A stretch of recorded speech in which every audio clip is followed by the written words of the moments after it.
नमस्कार दोस्तों, मैं हूं आपका दोस्त नवीन और आप हैं वीज़ा के यूट्यूब चैनल पर। सबसे पहले तो सर वीडियो जो रहेगी वो रहेगी अभी जो कनाडा का सीन चल रहा है।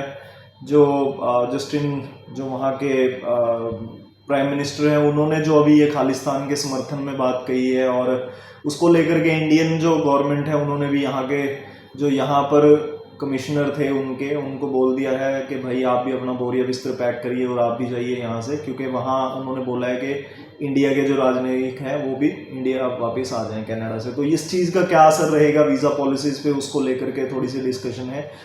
सबसे पहले तो आप सबको पता ही है भाई कि ये जो चीज़ चल रही है वो कहीं ना कहीं देखिए एक नेगेटिव इम्पैक्ट लेके आती है वीज़ा पॉलिसीज़ के ऊपर। वीज़ा मिलने थोड़े कम हो जाते हैं इस दौरान पे। पीछे एक न्यूज़ और थी जिसमें ये कहा गया था कि जो मेरे ख्याल गल्फ़ कंट्रीज़ में उन्होंने एज आ 12 पता नहीं 15 साल तक उन्होंने काम किया था कैनेडियन एम्बेसी के अंदर, तो वहाँ पर वीज़ा हेड वो रहे हैं और उन्होंने ये चीज़ कही है, इंडिया के ही हैं वो। उन्होंने ये बात कही थी कि भाई ये पॉलिसी रहती है कैनेडियन गवर्नमेंट की कि जिन लोगों ने सर्विसेज में काम किया है, आर्म्ड सर्विसेज, जैसे आपकी आर्मी के हो गए हैं, बीएसएफ के हो गए हैं, सीआईएसएफ के हो गए हैं, इस तरह से जो लोग हैं जिनकी ये प्रोफाइल्स होती थी तो उनको वीज़ा जो है वो पहले ही बहुत कम देते हैं वो।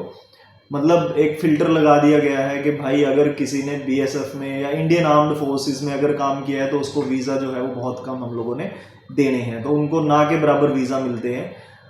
ये चीज़ जो है निकल करके आई तो इसके ऊपर काफ़ी प्रतिक्रिया रही है लोगों की। मतलब ये सही नहीं होता किसी भी कंट्री के लिए कि आप किसी को इस बेसिस पे वीज़ा रिफ्यूज़ करें।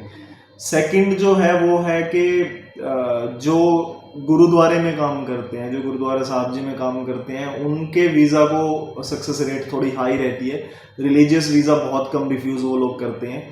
फिर अगर आपने काम कर लिया है और आप इसके अंदर जाते हैं वहाँ पर, मतलब टूरिस्ट वीज़ा लेकर के, और आप गुरुद्वारे में काम कर रहे हैं, तो फिर आपके वीज़ा के चांसेस जो हैं वो बढ़ जाते हैं। ये थोड़ा सा और चीज़ें हैं।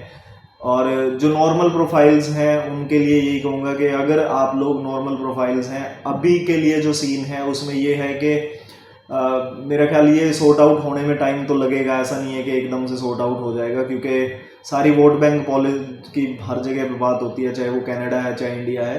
तो वोट बैंक के हिसाब से वहाँ के जो प्रधानमंत्री है वो ये बात कर रहे हैं और जो इंडिया के अंदर है वो यहाँ के हिसाब से बात कर रहे हैं। तो ये एक खिंचम खींच चलती रहेगी इन लोगों की। वीज़ा पॉलिसीज़ पे थोड़ा बहुत असर पड़ेगा ज़रूर, ऐसा नहीं है कि ना पड़े, लेकिन इसको एकदम से नेगेटिव नहीं कर सकते। जिनके विजिटर वीज़ा रहेंगे, जिनको बाहर से इनविटेशन है, बुलाया जा रहा है, उनके वीज़ा पॉलिसीज़ पे कोई फ़र्क नहीं है। टूरिस्ट वीज़ा के लिए जो है उन पे थोड़ा बहुत असर रह सकता है इस बात का, लेकिन फिर भी आप लोगों को यही कहूँगा कि डरने की वो नहीं है कि बहुत ज़्यादा कोई फ़र्क पड़ेगा इस चीज़ से।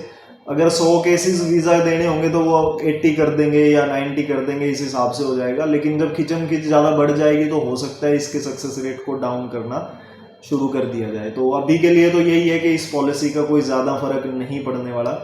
जो भी चीज़ें चल रही हैं उस पर 20% का आप असर मान के चल सकते हो, 80% अभी भी कोई फ़र्क नहीं रहेगा जब तक के क्लियरली एक इंडिकेशन या क्लियरली कोई स्टेटमेंट ना आ जाए वीज़ा को लेकर के। तो इनडायरेक्ट ही असर रहेगा, डायरेक्ट कुछ भी नहीं रहेगा।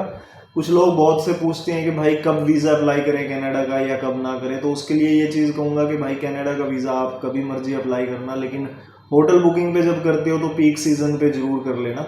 और उस टाइम पे अगर आपने लेना है रिस्क तो आप उस टाइम पे रिस्क ले सकते हो। पीक सीज़न इनके गर्मियों का टाइम होता है, अप्रैल से लेकर के आप मई से मानिए, मई से लेकर के और अक्टूबर तक, अक्टूबर का फर्स्ट वीक जो है तब तक, मतलब मोस्टली हम सितंबर तक बोलते हैं कि आपने अगर वीज़े अप्लाई करने हैं तो इस दौरान में ज़रूर करें, क्योंकि इस दौरान जो है वीज़ा की सक्सेस रेट जो है वो बड़ी होती है। बाकी टाइम पे थोड़ी डाउन होती है, लेकिन ये नहीं होता कि वीज़ा बिल्कुल बंद कर दिया जाए। फिर भी आप अपनी प्रोफाइल्स मेंटेन रखें। 4 महीने की बैंक स्टेटमेंट चाहिए होती है, कोई ज़्यादा नहीं है, और 2 साल की ITR विद कंपटीशन। तो ये चीज़ें चाहिए, इससे ज़्यादा कुछ नहीं चाहिए। बाकी आप सबका प्यार देने के लिए, जुड़े रहने के लिए बहुत बहुत धन्यवाद है। Thank you.